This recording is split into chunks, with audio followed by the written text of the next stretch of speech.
Game Informer recently had an interview and sat down with art director 𝗦𝗦𝗕𝗦𝗥𝗘𝗘 to learn how Capcom designs old and new enemies in the Resident Evil 4 remake. This also delves deeper into how the Brute, which is our new cow-headed enemy's name, was brought into the Resident Evil scene. We also have some new gameplay to look at from this interview with the art director. The area we seem to be in here is the cabin fight with Lewis, and Ashley must be hiding upstairs or somewhere in the area, as the icon we've seen before is no longer there for the time being. This is the first rifle you could buy in the original game, showcasing what I love most about it.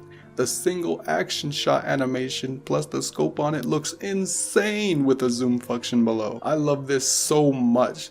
The ability to parry attacks before they hit you was well done and adds so much more thought than the original. The plagas and the villagers also look incredible, and we see Leon throwing a grenade, which I kinda wish it was a flash just to see how it played out, but it still looks cool. 𝗦𝗕𝗘𝗦𝗖𝗥𝗘 mentions that the bull character wasn't added just because they wanted to add a new character.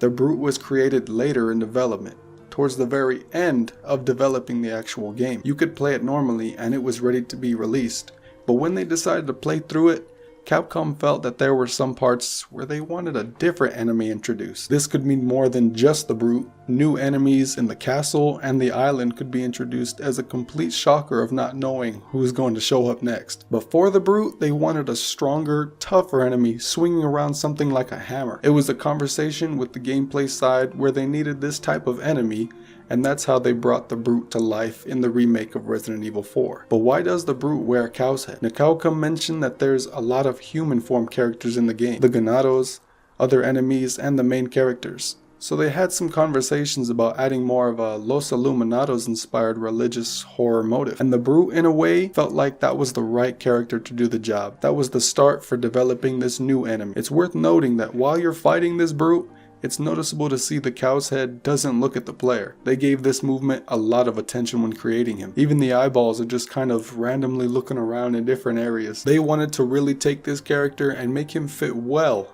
in the Resident Evil universe of horror. A crazed villager, strengthened by a parasite, and wearing a cow's head. Absolutely amazing, guys.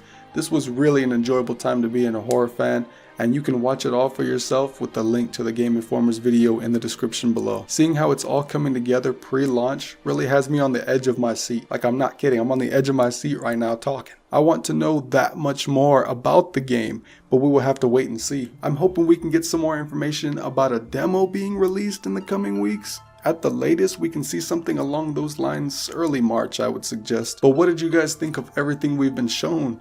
From the cabin to boarding up windows, the sniper rifle, the plaga head, and that intro to the Brute coming in and just destroying that window that we boarded up because you're still not safe if you barricade it up. I just cannot wait for the release. OG Resident Evil 4 was the best time for me as a younger adult, and many feel the same way. So please share all your opinions in the comments below. Drop me a like on the video and subscribe for more Resident Evil 4 remake content. I hope you're all doing very well, and I will see you soon.